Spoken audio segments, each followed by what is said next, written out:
ಅಸ್ಸಲಾಮು ಅಲೈಕುಂ brothers and sisters, ಹೆಂಗಿದ್ರ ನೀವೆಲ್ಲರೂ? ನಾನು ನಿಮ್ಮ ಮುಸ್ಲಿಂ ಕನ್ನಡಿಗ. ಇವತ್ತಿನ ಪ್ರಶ್ನೆ: ಮುಸ್ಲಿಮರು ಯಾಕೆ ಡೇಟಿಂಗ್ ಅಥವಾ ಡೇಟ್ ಮಾಡಲ್ಲ? ಅವರಿಗೆ ಲವ್ ಇರಲ್ವಾ? ಸಿಸ್ಟರ್, ಚೆನ್ನಾಗಿರೋ ಪ್ರಶ್ನೆ ಕೇಳಿದ್ದೀರಾ. ಇಸ್ಲಾಂ ಲವ್ ನ ಪ್ರಾಹಿಬಿಟ್ ಮಾಡಲ್ಲ, ಆದ್ರೆ ಡೇಟಿಂಗ್ ಅಲ್ಲಿ ಇರುವ ಕೆಲವರ ಬೌಂಡ್ರೀಸ್ ನ ಅಪೋಸ್ ಮಾಡುತ್ತೆ. ನೋಡಿ, ಈ ಕ್ವೆಶನ್ ಮುಸ್ಲಿಮರು ಕೇಳ್ತಾರೆ, ನಾನ್ ಮುಸ್ಲಿಮರು ಕೇಳ್ತಾರೆ. ಸೊ ಇವತ್ತು ಖುರಾನ್ ಏನ್ ಹೇಳುತ್ತೆ, ನಮ್ಮ ಪ್ರೊಫೆಟ್ಸ್ ಟೀಚಿಂಗ್ ಏನು ಅಂತ ಈ ಕ್ವೆಶನ್ ನ ಆನ್ಸರ್ ಮಾಡೋಣ. ಮೊದಲು, ಲವ್ ತಪ್ಪಾ? ಇಂಪಾರ್ಟೆಂಟ್ ಪಾಯಿಂಟ್ ಕ್ಲಿಯರ್ ಮಾಡ್ತೀನಿ. ಇಸ್ಲಾಮು ಅಟ್ರಾಕ್ಷನ್ ನ ಪ್ರಾಹಿಬಿಟ್ ಮಾಡಲ್ಲ. ನಿಮ್ಗೆ, ನೀವು ಹುಡುಗ ಆಗಿದ್ರೆ ನಿಮ್ಗೆ ಹುಡುಗಿ ಇಷ್ಟ ಆಗ್ಬೋದು, ನೀವು ಹುಡುಗಿ ಆಗಿದ್ರೆ ನಿಮ್ಗೆ ಹುಡುಗ ಇಷ್ಟ ಆಗ್ಬೋದು. ಇದು ಹ್ಯೂಮನ್ ಫೀಲಿಂಗ್. ಒಬ್ಬ ವ್ಯಕ್ತಿ ಬಗ್ಗೆ ಅಟ್ರಾಕ್ಷನ್ ಅಥವಾ ಲವ್ ನ ಫೀಲಿಂಗ್ ಬರೋದು, ಆ ಫೀಲಿಂಗ್ ಬಂದಿದೆ ಅಂತ ಮಾತ್ರ ಅದು ಪಾಪವಂತ ಹೇಳಲ್ಲ. ಆದ್ರೆ ಇಲ್ಲಿ ಒಂದು ಇಂಪಾರ್ಟೆಂಟ್ ಡಿಫ್ರೆನ್ಸ್ ಇದೆ. ಒಂದು ಫೀಲಿಂಗ್ ಬಂದಿದೆ ಅಂತ ಆ ಫೀಲಿಂಗ್ ನ ಫಾಲೋ ಮಾಡುವ ಪ್ರಾಕ್ಟಿಕಲ್ ಮೆಥಡ್ ಆಟೋಮೆಟಿಕ್ಲಿ ಕರೆಕ್ಟ್ ಅಥವಾ ಹಲಾಲ್ ಆಗಲ್ಲ. ಒಂದು ಸಿಂಪಲ್ ಎಕ್ಸಾಂಪಲ್ ನೋಡೋಣ. ನಿಮ್ಗೆ ಹಸು ಆಗ್ತದೆ ಅನ್ಕೊಳ್ಳಿ. ಹಸಿವು ಆಗೋದು ನ್ಯಾಚುರಲ್. ಆದ್ರೆ ಹಸಿವು ಬಂದಿದೆ, ನೀವು ಏನ್ ಬೇಕಾ ತಿನ್ಬಿಡ್ತೀರಾ? ಆತರ ದುಡ್ಡು ಅರ್ನ್ ಮಾಡೋದು ನ್ಯಾಚುರಲ್. ನೀವು ದುಡಿಬೇಕಂತ ಏನ್ ಬೇಕಂತ ಮಾಡ್ಬಿಡ್ತೀರಾ? ಸಾಧ್ಯವಿಲ್ಲ.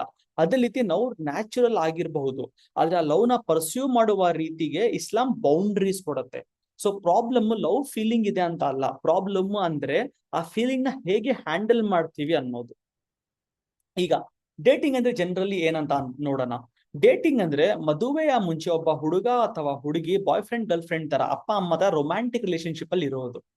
ಅದರಲ್ಲಿ ಏನೆಲ್ಲ ಇರ್ಬೋದು ಗೊತ್ತಾ? Private chatting, secret calls, emotional attachment, ಒಬ್ರೊಬ್ರೆ ಮೀಟ್ ಆಗೋದು, ಫಿಸಿಕಲ್ ಕ್ಲೋಸ್ನೆಸ್ ಮತ್ತು ಕೆಲವೊಮ್ಮೆ ಸೆಕ್ಷುವಲ್ ಇಂಟಿಮೆಸಿ ಕೂಡ ಆಗ್ಬಹುದು. ಆದ್ರೆ ಒಂದು ಇಂಪಾರ್ಟೆಂಟ್ ಕ್ಲಾರಿಫಿಕೇಶನ್: ಎಲ್ಲಾ ಡೇಟಿಂಗ್ ರಿಲೇಶನ್ಶಿಪ್ ಒಂದೇ ರೀತಿ ಇರಲ್ಲ. ಕೆಲವು ಜನರು ಸೀರಿಯಸ್ ಆಗಿ ಇಂಟೆನ್ಷನ್ ಇಂದ ಇರಬಹುದು. ಆದ್ರೆ ಇಸ್ಲಾಮಿಕ್ ಪರ್ಸ್ಪೆಕ್ಟಿವ್ ಅಲ್ಲಿ ಪ್ರಾಬ್ಲಮ್ ಕೆಲವು ಫೈನಲ್ ಆಕ್ಟ್ ನ ಮಾತ್ರ ನೋಡಿ ಡಿಸೈಡ್ ಮಾಡಲ್ಲ. ಜಿನಾ ಜಿನಾ ಅಂದರೆ ಸೆಕ್ಷುವಲ್ ರಿಲೇಶನ್ಶಿಪ್ ಮ್ಯಾರೇಜ್ ಒಳಗೆ.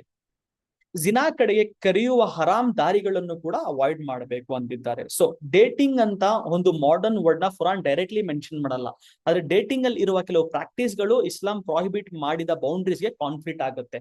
ಬನ್ನಿ ಇನ್ನ ಡೀಟೇಲ್ ಆಗಿ ನೋಡೋಣ. ಕುರಾನ್ ಅಲ್ಲಿ ಚಾಪ್ಟರ್ 17 ವರ್ಸ್ 32 ಅಲ್ಲಿ ಅಲ್ಲಾ ಹೇಳ್ತಾರೆ, ಜಿನದ ಹತ್ತಿರ ಕೂಡ ಹೋಗ್ಬೇಡಿ, ನಿಶ್ಚಯವಾಗಿ ಅದು ಅಶ್ಲೀಲ ಕಾರ್ಯ ಮತ್ತು ಕೆಟ್ಟ ದಾರಿ. ನೋಡಿ, ಜಿನಾ ಅಂದ್ರೆ ಏನು ಆಲ್ರೆಡಿ ಹೇಳಿದೆ, ಸೆಕ್ಷುವಲ್ ರಿಲೇಶನ್ಶಿಪ್ ಔಟ್ಸೈಡ್ ಮ್ಯಾರೇಜ್. ಇಲ್ಲಿ ಒಂದು ಇಂಪಾರ್ಟೆಂಟ್ ಪಾಯಿಂಟ್ ಗಮನಿಸಿ. ಅಲ್ಲ ಜಿನಾ ಮಾಡಬೇಡಿ ಅಂತ ಮಾತ್ರ ಹೇಳಿಲ್ಲ, ಅಲ್ಲ ಹೇಳ್ತಾರೆ ಜಿನದ ಹತ್ತಿರ ಕೂಡ ಹೋಗ್ಬೇಡಿ.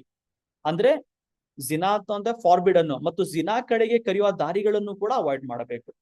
ಆದ್ರೆ ಇಲ್ಲಿ ನಾನು ಒಂದು ಇಂಪಾರ್ಟೆಂಟ್ ಕ್ಲಾರಿಫಿಕೇಶನ್ ಕೊಡಬೇಕು. ಡೇಟಿಂಗ್ ಮಾಡಿದವರು ಪ್ರತಿಯೊಬ್ಬರು ಜಿನಾ ಮಾಡ್ತಾರೆ, ಇಲ್ಲಿ ಸೆಕ್ಷುವಲ್ ರಿಲೇಶನ್ಶಿಪ್ ಮಾಡ್ತಾರೆ ಅಂತ ಹೇಳಲ್ಲ. ಅದು ಸರಿಯಾದ ಕ್ಲೇಮ್ ಅಲ್ಲ. ಆದ್ರೆ ಡೇಟಿಂಗ್ ಅಲ್ಲಿ ಸೆಕ್ಷುವಲ್ ರಿಲೇಶನ್ಶಿಪ್, ಫಿಸಿಕಲ್ ಇಂಟಿಮೆಸಿ ಮತ್ತು ಜಿನಾ ಕರೆ ಕರೆಯುವ ಬೇರೆ ಹರಾಮ್ ಬೌಂಡ್ರೀಸ್ ಇದ್ದಾರೆ. ಅವುಗಳನ್ನು ಇಸ್ಲಾಂ ಅವಾಯ್ಡ್ ಮಾಡಲು ಹೇಳುತ್ತೆ. ಸೊ ಇಸ್ಲಾಂ ಫೈನಲ್ ಸಿನ್ನ ಮಾತ್ರ ಸೀರಿಯಸ್ ಆಗಿ ನೋಡಲ್ಲ, ಅದಕ್ಕೆ ಕರೆಯುವ ಹರಾಮ್ ದಾರಿಗಳನ್ನು ಅವಾಯ್ಡ್ ಮಾಡಲು ಹೇಳುತ್ತೆ. ಈಗ ಕುರಾನ್ ಸೂರೆ 100 ಚಾಪ್ಟರ್ 24 ವರ್ಸ್ 30 ಅಲ್ಲಿ ಬಿಲಿವಿಂಗ್ ಮೆನ್ಗೆ ತಮ್ಮ ದೃಷ್ಟಿಗಳನ್ನು ಕೆಳಗಡೆ ಇಡಿ ಅಂತ ಹೇಳುತ್ತೆ, ಮತ್ತು ತಮ್ಮ ಪವಿತ್ರತೆನ ಪ್ರೊಟೆಕ್ಟ್ ಮಾಡಿ ಅಂತ ಭಗವಂತ ಹೇಳಿದ್ದಾನೆ. ನೆಕ್ಸ್ಟ್ ಲೈನ್ ಅಲ್ಲಿ ಏನ್ ಹೇಳ್ತಾನೆ ಭಗವಂತ ಅಂದ್ರೆ, ಬಿಲಿವಿಂಗ್ ವುಮೆನ್ಗೆ ನೀವು ಕೂಡ ನಿಮ್ಮ ನಮ್ರತೆ ಮತ್ತು ಪವಿತ್ರತೆಯನ್ನು ನೀವು ಕಾಪಾಡಿಕೊಳ್ಳಿ ಅಂತ ಹೇಳಿದ್ದಾನೆ. ಅಂದ್ರೆ ಈ ರೂಲ್ ಮೆನ್ಗೆ ಮಾತ್ರ ಅಲ್ಲ, ಮೆನ್ ಮತ್ತು ವುಮೆನ್ ಇಬ್ಬರಿಗೂ ಇಸ್ಲಾಮಿಕ್ ಬೌಂಡ್ರೀಸ್ ಇವೆ. ಇಸ್ಲಾಂ ಸೆಕ್ಷುವಲ್ ಮೊರಾಲಿಟಿನ ಕೆಲವು ಫೈನಲ್ ಸೆಕ್ಷುವಲ್ ಆಕ್ಟ್ ಗೆ ಮಾತ್ರ ಲಿಮಿಟ್ ಮಾಡಲ್ಲ. ಕಣ್ಣು, ಬಿಹೇವಿಯರು, ನಮ್ರತೆ, ಪವಿತ್ರತೆ ಇವುಗಳೆಲ್ಲ ಬೌಂಡ್ರೀಸ್ ಇದೆ. ಸೊ ಇಸ್ಲಾಂ ಹೇಳೋದು ಸಿಂಪ್ಲಿ ಜಿನಾ ಮಾಡ್ಬಿಡಿ ಅಂತ ಮಾತ್ರ ಅಲ್ಲ. ಜಿನಾ ಅಂದ್ರೆ ಸೆಕ್ಷುವಲ್ ರಿಲೇಶನ್ಶಿಪ್ಸ್ ವಿತೌಟ್ ಮ್ಯಾರೇಜ್. ಭಗವಂತ ನಮ್ಮ ಬಿಹೇವಿಯರ್ ನ ಕೂಡ ಗೈಡ್ ಮಾಡುತ್ತಾನೆ. ಈಗ ಪ್ರಾಫೆಟ್ ಮೊಹಮ್ಮದ್ ಸಲಾಸ್ ಏನ್ ಹೇಳ್ತಾರೆ ಗೊತ್ತಾ? ಒಬ್ಬ ಪುರುಷರು ಒಬ್ಬ ಮಹಿಳೆ ಜೊತೆ ಯಾರು ಇಲ್ಲ ಅಂದ್ರೆ ಜೊತೆಯಲ್ಲಿ ಇರಬಾರದು, ಅದು ನಿಷೇಧ ಮಾಡಿದ್ದಾರೆ. ಇದನ್ನ ಇಸ್ಲಾಮಿಕ್ ಟರ್ಮಿನಾಲಜಿಯಲ್ಲಿ ಹಲ್ವಾ ಅಂತ ಕರೆಯುತ್ತಾರೆ. ಸಿಂಪಲ್ ಆಗಿ ಹೇಳ್ಬೇಕಂದ್ರೆ, ಮ್ಯಾರೇಜ್ಗೆ ಎಲಿಜಿಬಲ್ ಆಗಿರುವ ಆಪೋಸಿಟ್ ಜೆಂಡರ್ ಇಬ್ಬರು ಪ್ರೈವೇಟ್ ಆಗಿ ಎಲ್ಲೂ ಇರಬಾರ್ದು. ಆದ್ರೆ ಇಲ್ಲಿ ಕೂಡ ಒಂದು ಇಂಪಾರ್ಟೆಂಟ್ ಕ್ಲಾರಿಫಿಕೇಶನ್ ಇದೆ.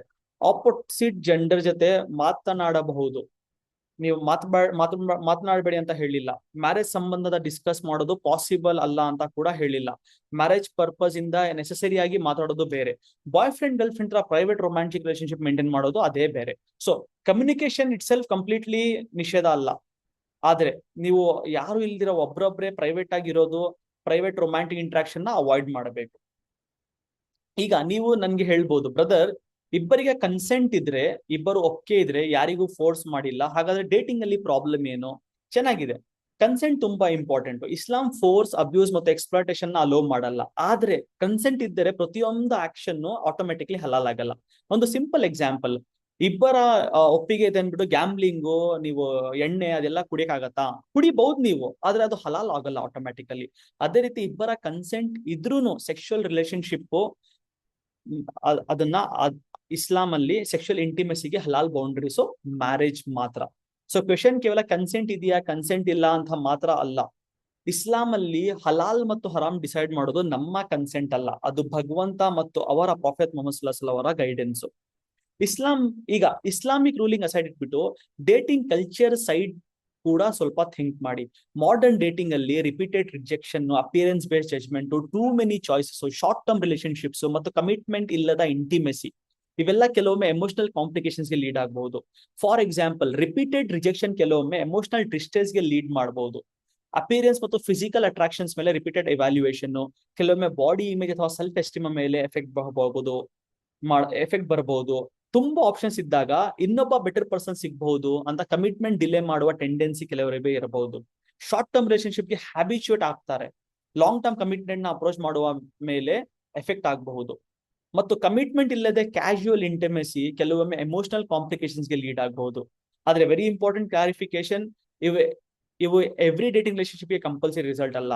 ಮತ್ತು ಇಸ್ಲಾಮಿಕ್ ರೂಲಿಂಗ್ ಈ ಸೈಕಾಲಜಿಕಲ್ ರಿಸ್ಕ್ ಮೇಲೆ ಡಿಪೆಂಡ್ ಆಗಿಲ್ಲ. ಪ್ರೈಮರಿ ರೀಸನ್ ಅಲ್ಲನ ಕಮಾಂಡ್ ಮತ್ತು ಪ್ರಾಫೆಟ್ ಮೊಹಮ್ಮದ್ ಸಲ್ಲಲ್ಲಾಹು ಅಲೈಹಿ ವಸಲ್ಲಂ ಅವರ ಗೈಡೆನ್ಸ್. ಈ ಪ್ರಾಕ್ಟಿಕಲ್ ರಿಸ್ಕ್ ಇದ್ದಾರೆ, ಅವುಗಳಿಗೆ ಇಸ್ಲಾಮಿಕ್ ಬೌಂಡ್ರೀಸ್ ಯಾಕೆ ಬೆನಿಫಿಷಿಯಲ್ ಆಗಿರಬಹುದು ಅಂತ ಅಂಡರ್ಸ್ಟ್ಯಾಂಡ್ ಮಾಡ್ಕೊಳ್ಳೋಕೆ ಹೆಲ್ಪ್ ಮಾಡುತ್ತೆ. ಆದ್ರೆ ಇವುಗಳನ್ನು ಇಸ್ಲಾಮಿಕ್ ರೂಲಿಂಗ್ ನ ಪ್ರೈಮರಿ ಪ್ರೂಫ್ ಅಂತ ನಾನು ಪ್ರೆಸೆಂಟ್ ಮಾಡಲ್ಲ. ಈಗ ಇಲ್ಲಿ ತುಂಬಾ ಇಂಪಾರ್ಟೆಂಟ್ ಡಿಸ್ಟಿಂಕ್ಷನ್ ಇದೆ. ಇಸ್ಲಾಂ ಲವ್ ನ ಡಿನೈ ಮಾಡಲ್ಲ, ಅಟ್ರಾಕ್ಷನ್ ನ ಡಿನೈ ಮಾಡಲ್ಲ, ಮ್ಯಾರೇಜ್ ಪಾರ್ಟ್ನರ್ ಚೂಸ್ ಮಾಡೋದನ್ನ ಡಿನೈ ಮಾಡಲ್ಲ. ನೀವು ಅಂಡರ್ಸ್ಟ್ಯಾಂಡ್ ಒಬ್ಬರಿಗೆ ಇನ್ನೊಬ್ರು ಅಂಡರ್ಸ್ಟ್ಯಾಂಡ್ ಮಾಡ್ಕೊಳ್ಳೋದನ್ನ ಡಿನೈ ಮಾಡಲ್ಲ. ಆದ್ರೆ ಇಸ್ಲಾಂ ಹೇಳೋದು ಲವ್ ಅಥವಾ ಅಫೆಕ್ಷನ್ ಇದೆ ಅಂತ ಬೌಂಡ್ರೀಸ್ ಇಲ್ಲದೆ ಸೀಕ್ರೆಟ್ ರೊಮ್ಯಾಂಟಿಕ್ ರಿಲೇಶನ್ಶಿಪ್ ಇರಬೇಡಿ. ಮ್ಯಾರೇಜ್ ಸೀರಿಯಸ್ ಇಂಟೆನ್ಷನ್ ಇದ್ದಾರೆ, ಮ್ಯಾರೇಜ್ ನ ಸೀರಿಯಸ್ ಇಂಟೆನ್ಷನ್ ಇದ್ರೆ ನೀವು ಹೋಗಿ ರೆಸ್ಪಾನ್ಸಿಬಲ್ ಆಗಿ ಮ್ಯಾರೇಜ್ ಪರ್ಪೋಸ್ ಇಂದ ಒಬ್ಬರನ್ನು ಅಂಡರ್ಸ್ಟ್ಯಾಂಡ್ ಮಾಡ್ಕೊಳ್ಳಿ. ಇನ್ನ ಅಂಡರ್ಸ್ಟ್ಯಾಂಡ್ ಮಾಡ್ಕೊಳ್ಬೇಕಂದ್ರೆ faith, character, family values, future goals, responsibilities, ಇವು ಇಂಪಾರ್ಟೆಂಟ್ ಕ್ವೆಶನ್ಸ್. ನೀವು ಪೊಟೆನ್ಶಿಯಲ್ ವೈಫ್ ನ ಅಥವಾ ಹಸ್ಬೆಂಡ್ ನ ಇವ್ಯಾಲ್ಯೂಯೇಟ್ ಮಾಡೋದು ಮತ್ತು ಬಾಯ್ ಫ್ರೆಂಡ್ ರಿಲೇಶನ್ ಮೇಂಟೈನ್ ಮಾಡೋದು ಎರಡು ಸೇಮ್ ಅಲ್ಲ. ಇದನ್ನ ಕ್ಲಿಯರ್ ಆಗಿ ಅಂಡರ್ಸ್ಟ್ಯಾಂಡ್ ಮಾಡ್ಕೊಳ್ಬೇಕು. ಈಗ ನೀವು ಕೇಳ್ಬೋದು, ಡೇಟಿಂಗ್ ಬೇಡ ಅಂದ್ರೆ ಮುಸ್ಲಿಂ ಪಾರ್ಟ್ನರ್ ನ ಹೇಗೆ ಚೂಸ್ ಮಾಡಬೇಕು? ಇಸ್ಲಾಂ ಆಲ್ಟರ್ನೇಟಿವ್ ಕೊಡುತ್ತೆ. ಫಸ್ಟ್, ಇಂಟೆನ್ಷನ್ ಕ್ಲಿಯರ್ ಇರಬೇಕು, ಜಸ್ಟ್ ಟೈಮ್ ಪಾಸ್ ಅಥವಾ ಎಂಟರ್ಟೈನ್ಮೆಂಟ್ ಅಲ್ಲ, ಮ್ಯಾರೇಜ್ಗೆ ಸೀರಿಯಸ್ ಇಂಟೆನ್ಷನ್ ಇರಬೇಕು. ಸೆಕೆಂಡ್, ಕ್ಯಾರೆಕ್ಟರ್, ಅವರ ರಿಲಿಜಿಯನ್, ಫ್ಯಾಮಿಲಿ ವ್ಯಾಲ್ಯೂಸ್ ಮತ್ತು ರೆಸ್ಪಾನ್ಸಿಬಿಲಿಟಿ ಬಗ್ಗೆ ನಾವು ಅರ್ಥ ಮಾಡ್ಕೊಳ್ಬೇಕು. ಥರ್ಡ್, ಅನ್ನೆಸೆಸರಿ ಪ್ರೈವೇಟ್ ಸೀಕ್ರೆಟ್ಸ್ ಮತ್ತು ಫಿಸಿಕಲ್ ಇಂಟಿಮೆಸಿ ಅವಾಯ್ಡ್ ಮಾಡಬೇಕು. ಫೋರ್ತ್, ಪಾಸಿಬಲ್ ಆಗಿದ್ರೆ ಯಾರಾದ್ರೂ ಒಬ್ಬರ ಮಿಡಿಲ್ ಮೆನ್ ಇಟ್ಕೊಂಡು ಅವ್ರ ಬಗ್ಗೆ ಏನ್ ಬೇಕು ಕೇಳ್ಕೊಳ್ಬೇಕು. ಆಮೇಲೆ ರಿಲೇಶನ್ಶಿಪ್ ನ ಕ್ಲಿಯರ್ ಮತ್ತು ರೆಸ್ಪಾನ್ಸಿಬಿಲಿಟಿನ ಕ್ಲಿಯರ್ ಮಾಡ್ಕೊಳ್ಬೇಕು. ಇದು ಲವ್ ನ ಡಿಸ್ಟ್ರಾಯ್ ಮಾಡಲ್ಲ, ಲವ್ಗೆ ರೆಸ್ಪಾನ್ಸಿಬಿಲಿಟಿ ಡೈರೆಕ್ಷನ್ ಕೊಡುತ್ತೆ. ಇಸ್ಲಾಂ ಲವ್ ನ ರಿಮೂವ್ ಮಾಡಲ್ಲ, ಅದನ್ನ ಹಲಾಲ್ ಡೈರೆಕ್ಷನ್ಗೆ ಗೈಡ್ ಮಾಡುತ್ತೆ. ಈಗ ಟೈಟಲ್ಗೆ ರಿಟರ್ನ್ ಬಿಡೋಣ. ಮುಸ್ಲಿಮರು ಯಾಕೆ ಡೇಟಿಂಗ್ ಮಾಡಲ್ಲ? ಕರೆಕ್ಟ್ ಆಗಿ ಹೇಳ್ಬೇಕಂದ್ರೆ ಎಲ್ಲಾ ಮುಸ್ಲಿಮರು ಪ್ರತಿ ಸಿಚುವೇಶನ್ ಅಲ್ಲಿ ಇಸ್ಲಾಮಿಕ್ ಟೀಚಿಂಗ್ ಫಾಲೋ ಮಾಡ್ದಂತ ಹೇಳೋದು ಸಾಧ್ಯವಿಲ್ಲ. ಅದಕ್ಕೆ ನಾನು ಏನ್ ಹೇಳ್ತೀನಿ, ಇಸ್ಲಾಂಗೆ ಅಂತ ಅಂಡರ್ಸ್ಟ್ಯಾಂಡ್ ಮಾಡ್ಕೊಳ್ಬೇಕಂದ್ರೆ ಮುಸ್ಲಿಂನ ನೋಡ್ಬೇಡಿ, ಕುರಾನ್ ಮತ್ತು ನಮ್ಮ ನಬಿಯ ಟೀಚಿಂಗ್ಸ್ ನೋಡಿ. ಮುಸ್ಲಿಮರು ಕೂಡ ಹ್ಯೂಮನ್ಸ್, ಕೆಲವು ಡೇಟಿಂಗ್ ಮಾಡ್ಬೋದು, ಕೆಲವು ಮಾಡದೇ ಇರ್ಬೋದು. ಆದ್ರೆ ಇಸ್ಲಾಮಿಕ್ ಟೀಚಿಂಗ್ಸ್ ಪ್ರಕಾರ ಮ್ಯಾರೇಜ್ ಹೊರಗಿನ ಬಾಯ್ ಫ್ರೆಂಡ್ ಗರ್ಲ್ ಫ್ರೆಂಡ್ ತರ ರೊಮ್ಯಾಂಟಿಕ್ ರಿಲೇಶನ್ಶಿಪ್ ಮತ್ತು ಜಿನಾ, ಇಲ್ಲಿಗಲ್ ಸೆಕ್ಷುವಲ್ ಆಕ್ಟಿವಿಟಿ ಕಡೆಗೆ ಕರೆಯುವ ಹರಾಮ್ ಬೌಂಡ್ರೀಸ್ ನ ಹರಾಮ್, ನಿಷೇಧ ನಿಷೇಧ ನಿಷೇಧ. ಸೊ ಇದು ಮುಸ್ಲಿಮ್ಸ್ಗೆ ಲವ್ ಇಲ್ಲ ಅಂತ ಅಲ್ಲ, ಇಸ್ಲಾಂ ಲವ್ ನ ರಿಜೆಕ್ಟ್ ಮಾಡಲ್ಲ, ಇಸ್ಲಾಂ ಲವ್ಗೆ ಹಲಾಲ್ ಮತ್ತು ರೆಸ್ಪಾನ್ಸಿಬಲ್ ಪಾತ್ ಕೊಡುತ್ತೆ. ಸೊ ಮುಸ್ಲಿಮರಿಗೆ ಲವ್ ಇರಲ್ವಾ? ಇದೆ, ಅಟ್ರಾಕ್ಷನ್ ಇದೆ, ಫೀಲಿಂಗ್ಸ್ ಇದೆ. ಆದ್ರೆ ಇಸ್ಲಾಂ ಹೇಳೋದು ಫೀಲಿಂಗ್ಸ್ ಬಂದಿದೆ ಅಂತ ಎವ್ರಿ ಫೀಲಿಂಗ್ ನ ಫಾಲೋ ಮಾಡಬೇಕು ಅಂತ ಅಲ್ಲ. ಲವ್ಗೆ ಬೌಂಡ್ರೀಸ್ ಇದೆ, ರಿಲೇಶನ್ಶಿಪ್ಗೆ ಬೌಂಡ್ರೀಸ್ ಇದೆ. ಇಸ್ಲಾಂ ಲವ್ ನ ಕಿಲ್ ಮಾಡಲ್ಲ, ಇಸ್ಲಾಂ ಲವ್ಗೆ ಬೌಂಡ್ರೀಸ್ ಮತ್ತು ರೆಸ್ಪಾನ್ಸಿಬಿಲಿಟೀಸ್ ಕೊಡುತ್ತೆ. ಮದುವೆಯ ಮೂಲಕ ಲವ್, ಎಫೆಕ್ಷನ್, ಟ್ರಸ್ಟ್ ಮತ್ತು ಇಂಟಿಮೆಸಿ ಹಲಾಲ್ ದಾರಿಯಿಂದ ಫುಲ್ಫಿಲ್ ಆಗ್ಬೋದು. ಸೊ ಫೈನಲ್ ಪಾಯಿಂಟ್ ಸಿಂಪಲ್, ಇಸ್ಲಾಂ ಲವ್ ನ ರಿಜೆಕ್ಟ್ ಮಾಡಲ್ಲ, ಇಸ್ಲಾಂ ಲವ್ಗೆ ಹಲಾಲ್ ಡೈರೆಕ್ಷನ್ ಕೊಡುತ್ತೆ. ಸೊ ಅಗೇನ್, ಡೇಟಿಂಗು ಗೆ ಹೋಗುವ ದಾರಿಗಳಲ್ಲಿ ತುಂಬಾ ಕೆಟ್ಟ ಏನೇನೋ ಕೆಟ್ಟಗಳಾಗ್ಬೋದಲ್ವಾ, ಕೆಟ್ಟ ಚೀಸ್ಗಳಾಗ್ಬೋದು. ಜೈಸೆಗೆ ಜಿನಾ ಅಂದ್ರೆ illegal sexual relationship, physical intimacy, ಅದಕ್ಕೆ ಡೇಟಿಂಗ್ ನ ಹರಾಮ್ ಅಂತ ಹೇಳಿದ್ದಾರೆ. ಆದ್ರೆ ಲವ್ ಇದೆ, ಆದ್ರೆ ಲವ್ ನ ಹಲಾಲ್ ವೇಲ್ ಹೆಂಗ್ ಮಾಡ್ಬೇಕಂತ ಹೇಳಿದ್ದಾರೆ. ಹೋಪ್ ನಾನ್ ನಿಮ್ ಕ್ವಶನ್ ಆನ್ಸರ್ ಮಾಡಿದ್ದೀನಿ. ನಿಮ್ಮ ಅಭಿಪ್ರಾಯ ಏನು ಕಮೆಂಟ್ಸ್ ಅಲ್ಲಿ ಹೇಳಿ. ನಿಮ್ಗೆ ಇನ್ನ ಏನಾದ್ರು ಇಸ್ಲಾಂ ಬಗ್ಗೆ ಕ್ವೆಶನ್ಸ್ ಇದ್ರೆ ಕೇಳಿ, ನಾನು ಅದನ್ನ ಆನ್ಸರ್ ಮಾಡಕ್ ಟ್ರೈ ಮಾಡ್ತೀನಿ ಕನ್ನಡದಲ್ಲಿ. ನಾನು ನಿಮ್ಮ ಮುಸ್ಲಿಂ ಕನ್ನಡಿಗ. ಜೈ ಹಿಂದ್, ಜೈ ಕರ್ನಾಟಕ.